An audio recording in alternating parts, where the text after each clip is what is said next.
Hello दोस्तों, कैसे हैं आप लोग। स्वागत है आपका बहुत बहुत MIB में। आज हम बात करेंगे तीन most important types of relations के बारे में, जो कि है रिफ्लेक्सिव, सिमेट्रिक और ट्रांजिटिव रिलेशंस। तो चलिए एक एक करके हम तीनों टाइप्स ऑफ रिलेशंस को एनालाइज करते हैं। तो सबसे पहले बात करते हैं रिफ्लेक्सिव रिलेशन के बारे में। देखिए इसका डेफिनेशन क्या है। A relation R from A to A, ठीक है, from A to A is reflexive if A comma A belongs to R for all A belongs to A. ठीक, बहुत सिंपल है। मैं मान लीजिए मेरे पास ए कोई सेट है, इसके अंदर दो एलिमेंट्स है 1,2, ठीक है। और अगर मैं ए क्रॉस ए निकालूं तो इसके अंदर क्या क्या एलिमेंट्स आएंगे, 1 1 1 2 2 1 2 2, है ना। तो मान लीजिए मेरे पास कोई आर रिलेशन है जिसके अंदर दो एलिमेंट्स है 1,1 एंड 2,2। तो ये हमारे पास एक रिफ्लेक्सिव रिलेशन होगा। क्यों? क्योंकि for every A belongs to A, ठीक है, there exist A comma A in R. आप देख सकते हैं 1 के कॉरेस्पॉन्डिंग 1,1 आ रहा है आर के अंदर, है ना, और 2 के कॉरेस्पॉन्डिंग 2,2 आ रहा है। ठीक, अगर इन दोनों में से कोई भी मिसिंग होता, मान लीजिए R1 एक रिलेशन है हमारे पास जिसके अंदर सिर्फ 1,1 आ रहा है, तो ये सफिशिएंट नहीं है रिफ्लेक्सिव रिलेशन होने के लिए। ये सफिशिएंट नहीं है। हर ए के हर एलिमेंट्स के लिए उसके कॉरेस्पॉन्डिंग एक ए कॉमा ए टाइप का एलिमेंट आर के अंदर एग्जिस्ट करना चाहिए, तभी वो रिफ्लेक्सिव रिलेशन कहलाएगा। ठीक है, तो मान लीजिए हमारे पास ए के अंदर एक और एलिमेंट है दैट इज 3, और आर हमारे पास यही है 1,1 एंड 2,2। तो क्या ये आर हमारे पास रिफ्लेक्सिव होगा? नहीं होगा। क्यों नहीं होगा? क्योंकि 3 के कॉरेस्पॉन्डिंग हमारे पास 3,3 होना चाहिए आर के अंदर, है ना। हर एलिमेंट के कॉरेस्पॉन्डिंग एक ए होना चाहिए। एक और लास्ट एग्जांपल हम देखते हैं। मान लीजिए मेरे पास कोई ए सेट है, उसके अंदर 3 एलिमेंट्स है और ये कोई आर रिलेशन है, ठीक है, ए के ऊपर कोई आर रिलेशन है। इसके एलिमेंट्स कुछ कुछ इस टाइप के हैं। तो क्या ये आर रिलेशन रिफ्लेक्सिव होगा? जरूर, ये भी रिफ्लेक्सिव होगा। क्यों होगा?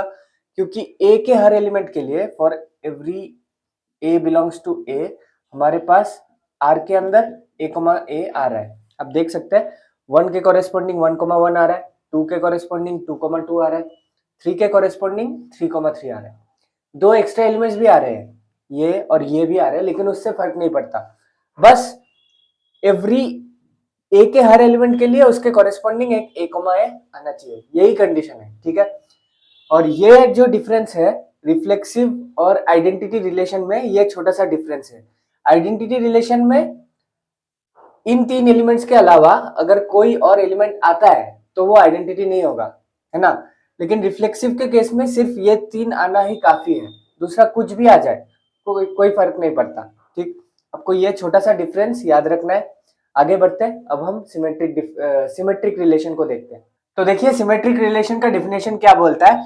ए relation R from A to A is symmetric if for every A comma B belongs to R. ठीक, we have B comma A belongs to R, है ना।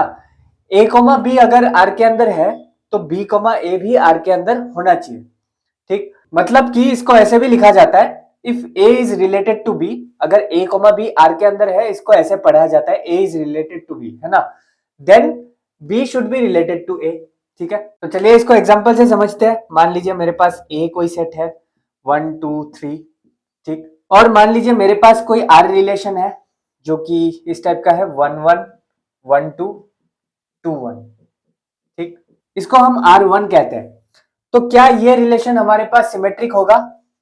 देखते हैं। For every A comma B, B comma A should belong to R. ठीक है, that is, सबसे पहले इस एलिमेंट को देखते हैं। 1,1 के कॉरेस्पॉन्डिंग हमें एक ऐसा एलिमेंट मिलना चाहिए जो कि अगर मैं इसको ए पकड़ू और इसको बी पकड़ू और इन दोनों को इंटरचेंज कर दूं, बी कोमा ए भी निकलेगा 1,1। तो ये बी कोमा ए एलिमेंट भी आर के अंदर होना चाहिए। तो क्या ये B comma A element R के अंदर है? बिल्कुल है। 1,1 तो आर के अंदर ही है, तो इस एलिमेंट के कॉरेस्पॉन्डिंग हमारे पास एक बी कोमा ए एग्जिस्ट करता है। सिमिलरली 1,2 के कॉरेस्पॉन्डिंग एक 2,1 इस R1 के अंदर होना चाहिए। तो क्या 2,1 है? बिल्कुल है। सिमिलरली 2,1 के कॉरेस्पॉन्डिंग एक 1,2 R1 के अंदर होना चाहिए, है ना। 2,1 के कॉरेस्पॉन्डिंग इन दोनों को इंटरचेंज करने पे 1,2 R1 के अंदर होना चाहिए। तो क्या ऐसा 1,2 एग्जिस्ट करता है R1 के अंदर? बिल्कुल करता है। तो हर एलिमेंट के लिए, हर A, B के लिए एक B, A R1 के अंदर एग्जिस्ट करता है, तो इसलिए ये R1 हमारे पास सिमेट्रिक रिलेशन हो जाएगा। ठीक है, एक और एग्जांपल देखते हैं। मान लीजिए मेरे पास R2 है इस टाइप का 1,2 1,3 3,1। ठीक है, तो क्या ये रिलेशन हमारे पास सिमेट्रिक होगा?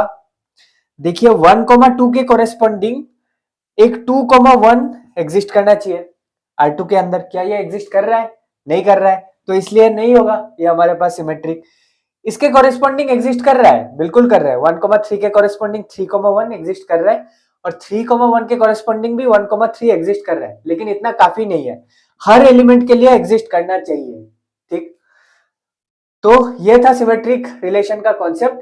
आगे बढ़ते हैं, ट्रांजिटिव रिलेशन को हम देखते हैं। तो देखिए ट्रांजिटिव रिलेशन का डेफिनेशन क्या होता है? A relation R from A to A is transitive if for every A, B belongs to R and B, C belongs to R, A, C must belong to R. ठीक है, that is if A is related to B and B is related to C, तब A should be related to C. Simple definition है, example से आपको easily समझ में आ जाएगा। मान लीजिए मेरे पास कोई A सेट है 1 2 3।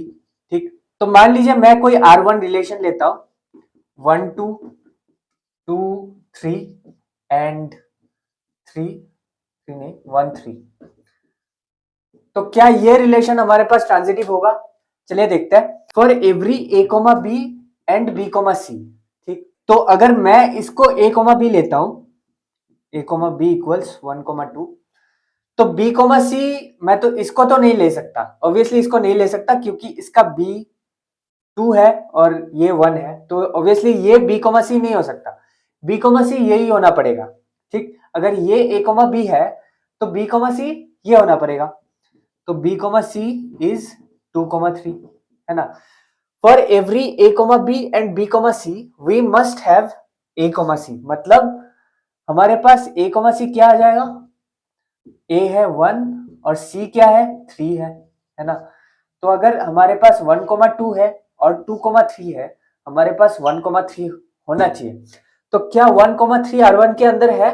बिल्कुल है, तो ये हमारे पास ट्रांजिटिव रिलेशन होगा। अब आप पूछ सकते हैं कि मैंने तो सिर्फ इसको और इसको कॉम्बिनेशन में लेके ही चेक किया, है ना। इसको मैंने A, B पकड़ा, इसको B, C पकड़ा, और ये हमारे पास A, C निकल के आ गया। ठीक, तो मैंने इसको और इसको क्यों नहीं कॉम्बिनेशन में पकड़ा? क्योंकि हम इन दोनों को कॉम्बिनेशन में पकड़ ही नहीं सकते। डेफिनेशन को ध्यान से समझिए। For every A, B and B, C, अगर ये हमारे पास A, B हुआ, अगर मैं इसको A, B पकड़ता हूं, तो ये तो B, C हो ही नहीं सकता। क्यों नहीं हो सकता? क्योंकि इसका B है 3 और इसका B है 1, तो ये दोनों B तो बराबर है ही नहीं ना, ये दोनों बराबर होने पड़ेंगे, तभी हम इन दोनों को कॉम्बिनेशन में ले सकते हैं। ठीक है, आई होप आपको क्लियर है, लेकिन अगर क्लियर नहीं है तो टेंशन मत कीजिए। एक और एग्जांपल हम देखते हैं। मान लीजिए मेरे पास एक R2 रिलेशन है जो कि इस टाइप का है 1, 1, 2 एंड 2, 1।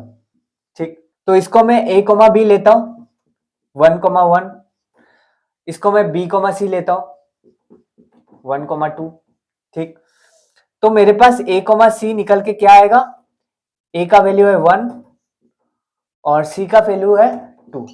ठीक, तो क्या 1, 2 मेरे पास R2 के अंदर आ रहा है? बिल्कुल आ रहा है। तो ये दोनों पेयर्स हमारे लिए कंडीशन को सेटिस्फाई कर रहा है। क्या कोई और पेयर बनेगा? बनेगा, ये और ये मिलके भी पेयर बनेंगे। क्यों? इसका सेकंड एलिमेंट और इसका फर्स्ट एलिमेंट बराबर आ रहा है ना। तो इस केस में मैं इसको मिटा देता हूं, इन दोनों को मैं अलग से एनालाइज करता हूं। ठीक है, तो इस केस में मेरे पास A, B क्या है? 1, 2 है। B, C क्या है? 2, 1 है ना। तो मेरे पास A, C क्या होना चाहिए? A का वैल्यू है 1 और C का वैल्यू भी है 1। ठीक, तो क्या 1, 1 R2 के अंदर एग्जिस्ट कर रहा है? बिल्कुल कर रहा है। क्या आपको लगता है कि मेरे पास और कोई पेयर बनेगा? बिल्कुल बनेगा। क्या बनेगा पेयर? ये और ये, लेकिन पहले इसको लेना है फिर इसको लेना है ना। तो इस केस में A, B क्या हो जाएगा? 2,1 हो जाएगा। बी कॉमा सी क्या हो जाएगा? 1,1 हो जाएगा, है ना। और ए कॉमा सी क्या हो जाएगा? ए का वैल्यू है 2 और सी का वैल्यू है 1। तो क्या 2,1 इसके अंदर है? बिल्कुल है। तो आप देख सकते हैं मेरे पास A comma B and B comma C के जितने भी कॉम्बिनेशंस बन रहे हैं उन सारे कॉम्बिनेशंस के लिए एक ए कॉमा सी निकल के आ रहा है। तो ये रिलेशन भी हमारे पास ट्रांजिटिव हो जाएगा, है ना। तो चलिए एक लास्ट एग्जांपल देखते हैं। मान लीजिए मेरे पास कोई R3 है और इसके अंदर दो एलिमेंट्स है 1,3 एंड 3,1। तो क्या ये रिलेशन हमारे पास ट्रांजिटिव होगा? देखिए ये है ए कॉमा बी, ठीक, और ये बी कॉमा सी हो सकता है। ए कॉमा बी है 1,3 एंड बी कॉमा सी क्या है? 3,1 है। तो ए कॉमा सी क्या होगा? 1,1 हो जाएगा। तो क्या 1,1 हमारे पास R3 के अंडर हो रहा है? नहीं हो रहा है ना। तो ये R3 हमारे पास ट्रांजिटिव नहीं होगा, ठीक है। तो इस तरीके से ऐसे क्वेश्चंस को हम बहुत इजीली सॉल्व कर सकते हैं। तो दोस्तों ये थी आज की वीडियो। नेक्स्ट वीडियो में हम एक और स्पेशल टाइप का रिलेशन होता है जो कि है इक्विवेलेंस रिलेशन, उसको स्टडी करेंगे। और मिलते हैं आपके साथ अगले वीडियो में। तब तक के लिए मैथ्स को एंजॉय कीजिए और याद रखिए मैथमेटिक्स इज ब्यूटीफुल।